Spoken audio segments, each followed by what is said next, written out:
There is a particular kind of silence that belongs to small towns. It is not the silence of emptiness. It is not the silence of abandonment or neglect. It is the silence of people who have settled, who have chosen a place and put down roots, who have decided that this road, this house, this community is where their life is going to be. It is the silence of contentment, of safety, of a world that has, for the most part, been kind. Mount Vernon, New Hampshire, is that kind of town. It sits in the southern part of the state, surrounded by hills and forests, the kind of landscape that changes beautifully with every season. In the summer, everything is green and thick and alive. In the winter, snow covers the roads and the rooftops, and the whole place takes on the quiet, muffled quality that only a heavy snowfall can bring. And in the autumn, in October, the trees blaze with color, gold and red and deep amber, the leaves turning and falling, the air going crisp and sharp and clean. It is, in those weeks, one of the most beautiful places in New England. Just over 2,000 people call Mount Vernon home. It is not a wealthy town, but it is a stable one, a comfortable one, the kind of place where people wave to each other from their driveways, where children walk to school, where the doors of houses are sometimes left unlocked, not out of carelessness, but out of genuine, earned trust. Crime was not something the people of Mount Vernon thought about very much. It was not something they had reason to think about. Bad things happened in other places, in cities, in neighborhoods with more poverty and more pressure, and more of everything that tends to produce violence. Not here, not in this quiet corner of New Hampshire where the leaves were turning and the nights were getting cold, and everything on the surface was exactly as it should be. Kimberly Cates had chosen this life deliberately. She was 42 years old in the autumn of 2009. She had grown into a woman defined, by all accounts, by her care for other people. She was a registered nurse, a profession she had committed herself to, not because it was glamorous or particularly well compensated, but because it suited something deep in her nature. She was the kind of person who noticed when people were struggling. She was the kind of person who stayed. In hospitals and care settings, that quality is not just valuable. It is essential. Patients remember nurses like Kimberly Cates. They remember the ones who spoke to them like human beings, who sat with them in difficult moments, who brought a kind of steadiness to situations that felt completely out of control. Outside of work, Kimberly brought that same quality home. She and her husband, David Cates, had built something real together over the years. A partnership, a friendship, a family.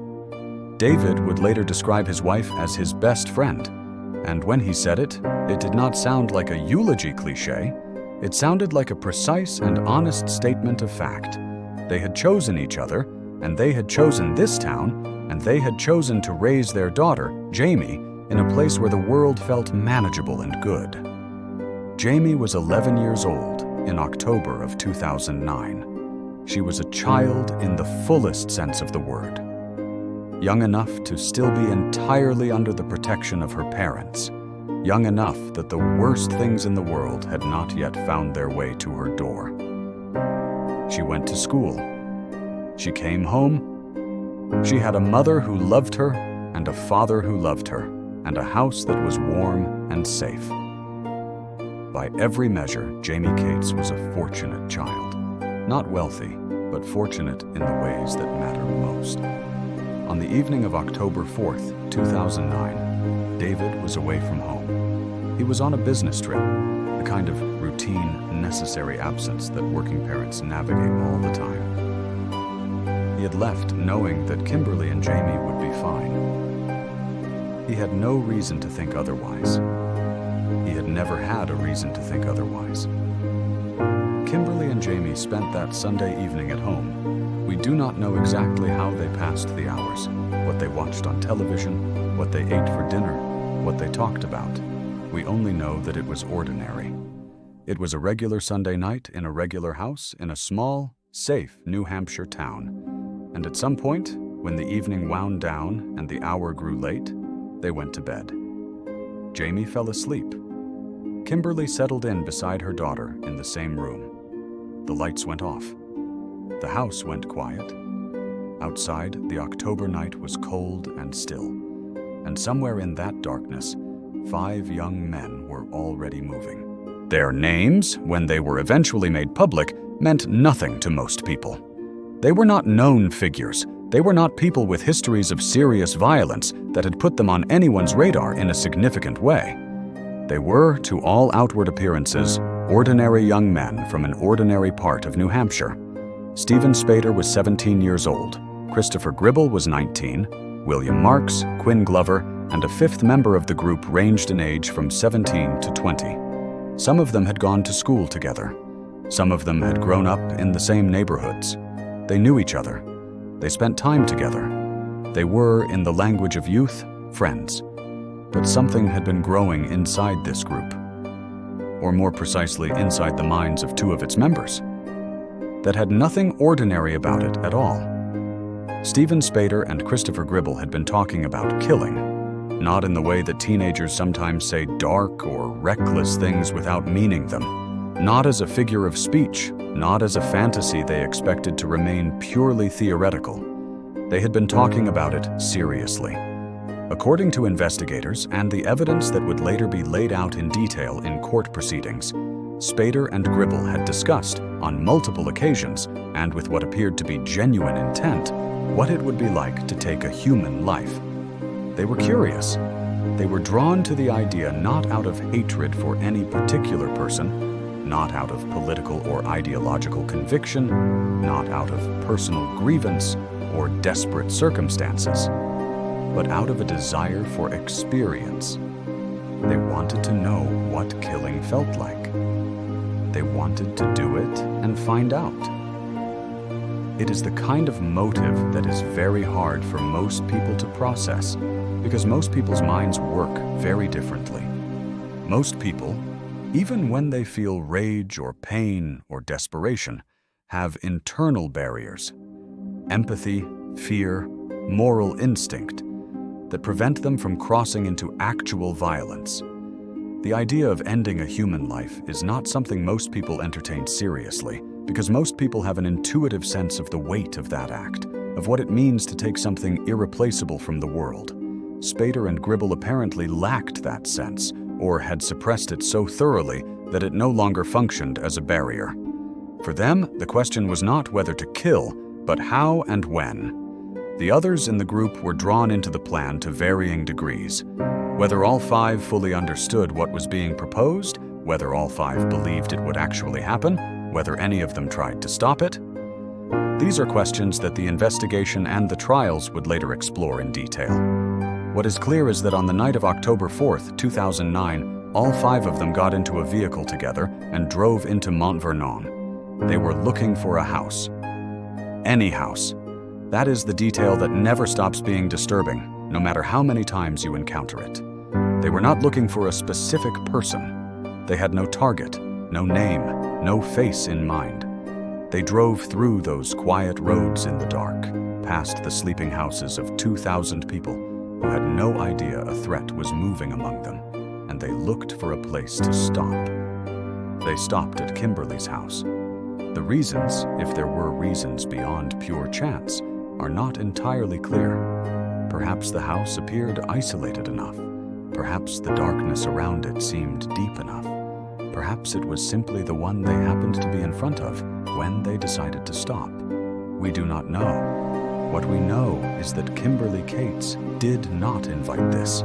She did not provoke it. She had no connection to these young men, no shared history, no reason to fear them. She was chosen because she was there. Her house was on the road they drove down. That was the entirety of the logic that ended her life.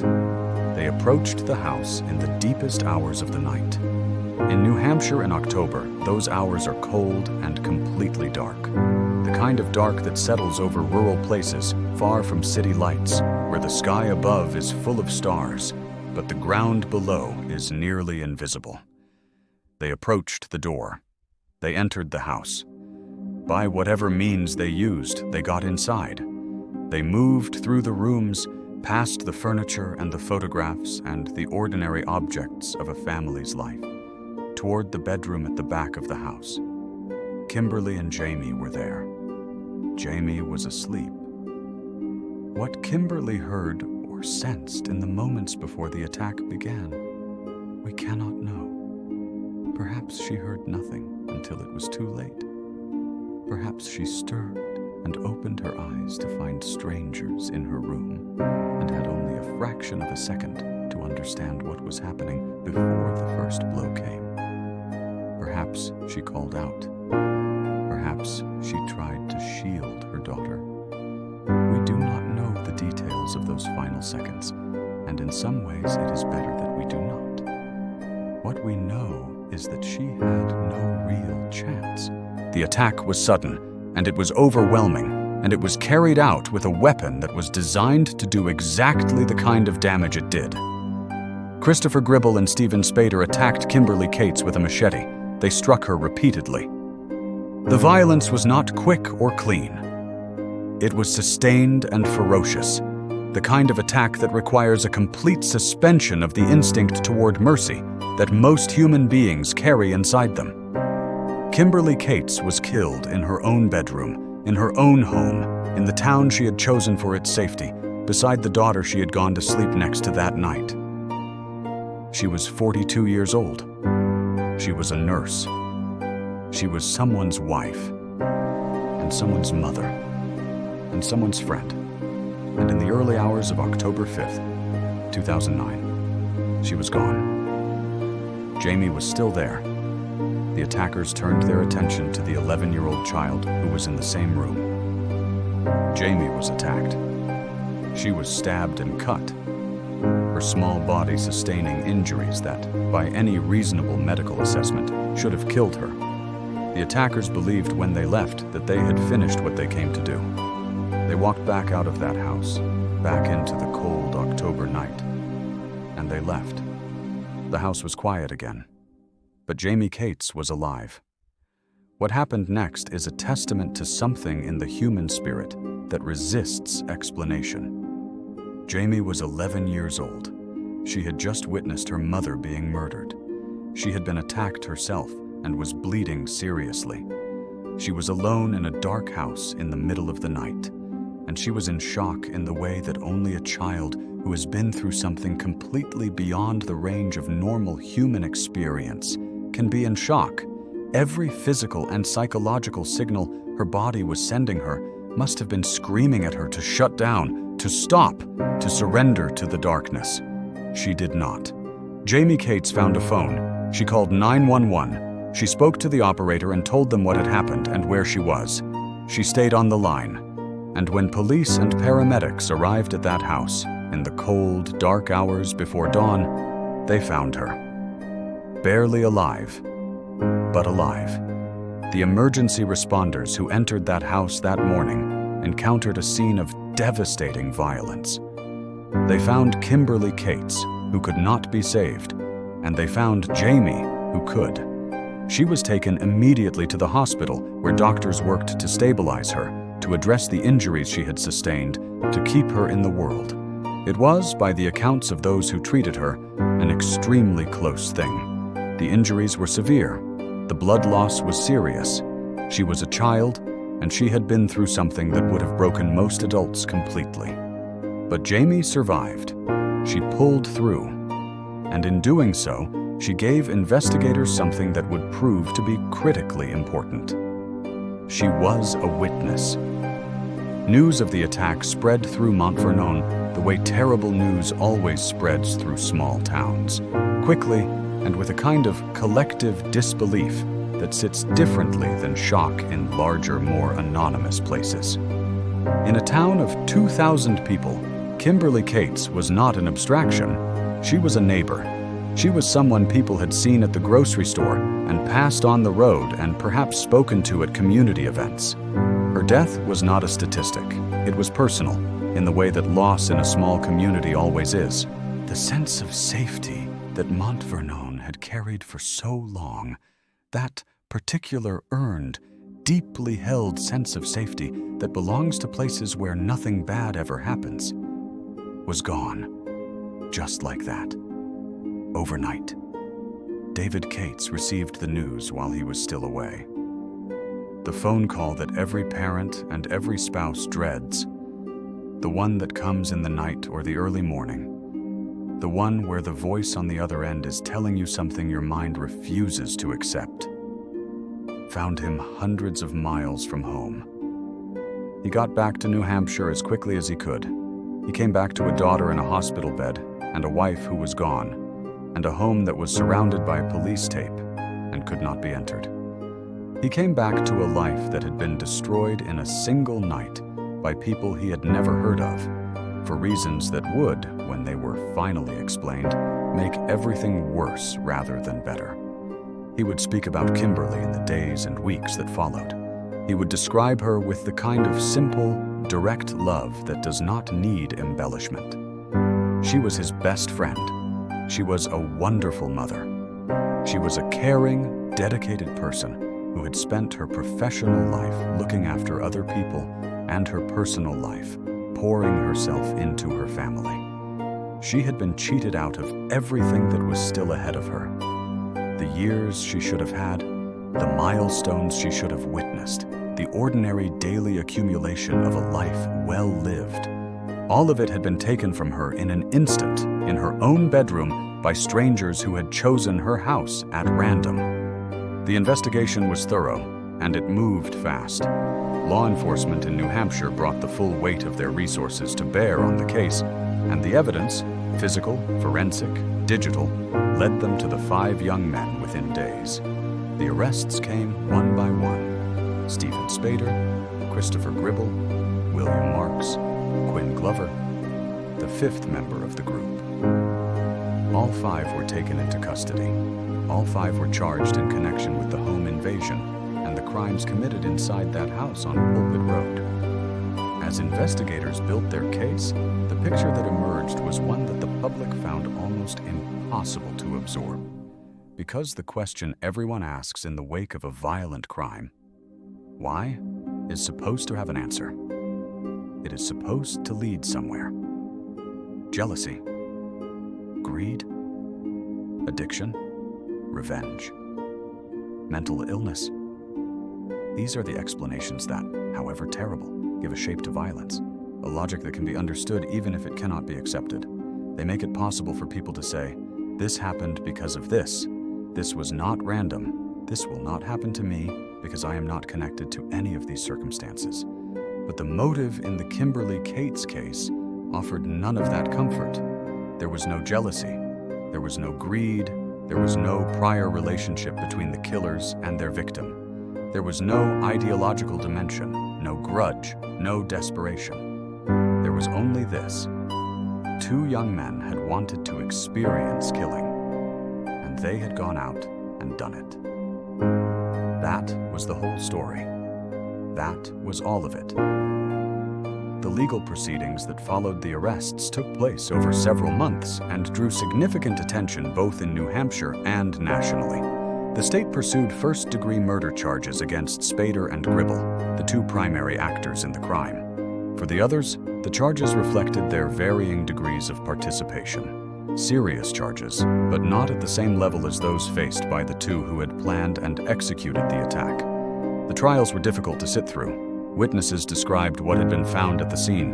Forensic experts walked the court through the evidence. Investigators testified about the statements that had been made, the conversations that had taken place, the planning that had occurred in the weeks before October 4th. The picture that assembled itself, piece by piece, before the jury and the public watching from outside the courtroom, was one of deliberate, premeditated, cold-blooded violence carried out against a completely innocent woman and her child. Perhaps the most deeply unsettling element of the trial, more unsettling in some ways than even the details of the crime itself, was the demeanor of the defendants. Stephen Spader sat through the proceedings largely expressionless, detached, as if the events being described had little to do with him, as if the weight of what was being laid out before the court simply did not register in the way it should have. He showed little remorse. He showed little of anything. Christopher Gribble was worse. There were moments during the trial, moments when testimony was being given about the most horrific aspects of what had happened in that bedroom, when Gribble was observed smiling. Not the nervous, involuntary smile of someone overwhelmed by an unbearable situation. A real smile. A smile that seemed, to those who witnessed it, to indicate something deeply and fundamentally wrong. The courtroom struggled with it. The public struggled with it. It was the kind of behavior that stays with people long after a trial has concluded, the kind of detail that haunts, because it suggests that whatever internal mechanism is supposed to connect a person to the gravity of their actions had, in Gribble's case, simply never been there. When both men were given the opportunity to address the court, to speak if they chose to before sentencing, neither of them produced anything that gave the people in that room what they were looking for. What they wanted, what the family wanted, what the community wanted, was some version of understanding. Not forgiveness.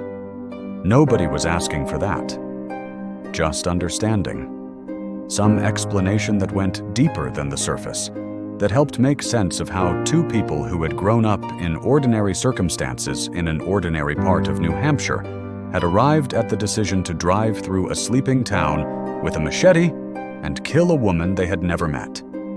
What they got was nothing. The most complete answer either man ever offered was the one investigators had already uncovered before the trial began. They wanted to see what it felt like. They were curious about killing, and so they killed. That was the beginning and the end of it. There was no deeper layer. There was no buried trauma waiting to be excavated. No secret story that would have made the whole thing make sense. There was only the desire and the act, and a woman who happened to live in the house they chose. The verdicts, when they came, were unambiguous. Christopher Gribble was found guilty of first-degree murder. Stephen Spader was found guilty of first-degree murder. Both men were sentenced to life in prison without the possibility of parole. They will not be released. There is no mechanism by which either of them will one day walk out of a prison and return to the world. They will age behind those walls. They will grow old there. They will die there. The other three members of the group received significant sentences for their roles in the crime. All five of them are currently serving prison time. None of them are free. Whatever futures they might have imagined for themselves, whatever ordinary lives they might have constructed in the years since 2009, they forfeited on the night they drove into Mount Vernon. For Jamie Cates, the years that followed were years of recovery in every sense of the word. The physical injuries healed, as physical injuries do, over time and with care. The psychological injuries were a different matter entirely. There is no clean timeline for what Jamie went through. No point at which the trauma simply ends and the person continues on unchanged. She carried what had happened to her. She carried the loss of her mother. She carried the knowledge, which does not get easier to carry with time, that her mother had been killed by people who had chosen her home at random, that it could not have been prevented, that there was nothing Kimberly had done or not done that had made her a target. Only the terrible accident of geography, of being on the road those young men happened to drive down that night. And yet Jamie survived. She continued. She grew up. She is still here, and that fact, simple as it sounds, is remarkable. The 11-year-old girl who lay bleeding on the floor of that bedroom and still found the presence of mind to call 911 grew into a young woman who carried her mother's story into the world and refused to let it be forgotten. Mount Vernon itself continued as well.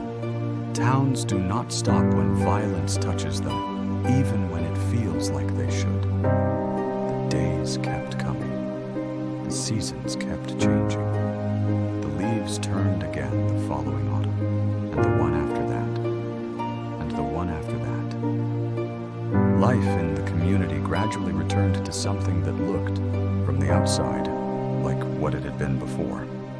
But the people who lived through October 2009 knew that something had changed permanently. The ease was gone, the uncomplicated sense that nothing truly terrible could happen here. That was gone. It does not come back once it has been taken. Kimberly Cates was not a public figure. She was not famous. She had not done something that would have ordinarily placed her name in newspapers or the public consciousness. She was a nurse from a small town in New Hampshire who was raising her daughter and loving her husband and going to work and coming home and living an honest, decent, unremarkable life. Unremarkable in the best possible sense. In the sense that it was full of the small and steady things that make a life worth living. She was not the kind of person whose name should be associated with violence. She was not the kind of person whose story should end the way it did. But here is the truth that cases like this demand we sit with. It does not matter what kind of person you are. It does not matter how safe your town is, or how carefully you live, or how much you love your family, or how much your family loves you. Violence of the kind that found Kimberly Cates on October 4th, 2009, does not discriminate. It does not choose its victims based on merit or fault. It chose Kimberly because her house was on that road. That is the whole of it. And that is what makes her death not just a tragedy, but a particular kind of horror. The kind that sits with you because it offers no lesson, no cautionary tale, no set of behaviors you can adopt to protect yourself from the same fate. What we can do, what we owe to people like Kimberly Cates, is remember them fully. Not as symbols of victimhood, not as cautionary statistics, but as people, as the specific, irreplaceable human beings they were before they became the subjects of a crime story. Kimberly Cates was a nurse who stayed late when her patients needed her. She was a woman who chose a quiet life in a small town because she valued the kind of peace that small towns provide. She was a wife whose husband called her his best friend, and meant it. She was a mother who went to sleep beside her daughter on an October night, the way parents the world over do every single night, in the simple, unexamined faith that the morning will come and everything will be all right. The morning came, but not for Kimberly. She was 42 years old. She had so much left to give and so much still ahead of her, and all of it was taken away in the dark hours before dawn by young men who had nothing against her, who did not know her, who simply wanted to experience something terrible and chose her house to experience it in. She deserved better. She deserved all of the years she did not get. She deserved to watch Jamie grow up, to stand in the back of a room someday with tears in her eyes at her daughter's wedding, to hold her grandchildren, to grow old with David, to keep doing the work she loved and coming home to the family she had built. She deserved every ordinary, beautiful, unremarkable thing that an ordinary, beautiful, unremarkable life is made of. She got none of it, and the men who took it from her will live out the rest of their days in a cell, growing old in the particular silence of a prison, where the seasons change outside the walls, but life inside stays largely the same. Whether they think about Kimberly Cates, whether her name ever surfaces in their minds, whether the weight of what they did ever truly lands on them, those are questions only they can answer. The world will not know. The world does not need to know. What the world knows is this: Kimberly Cates was here. She lived. She loved. She was loved. She mattered to the people around her in the way that good people always matter. Quietly, consistently, in ways that do not make headlines, but that build the fabric of a community and a family and a life. She's gone now, but the mark she left on the people who knew her does not disappear just because she did. And Jamie is still here, still living, still carrying her mother with her. That, too, is part of Kimberly's story. maybe the most important part, because the daughter she raised and loved and went to sleep beside on the last night of her life found the strength to survive. And in surviving, Jamie carries something of her mother forward into every day that follows. Kimberly Cates, 1967 to 2009, a nurse, a mother, a wife, a good person, in a small town on an autumn night. She will not be forgotten.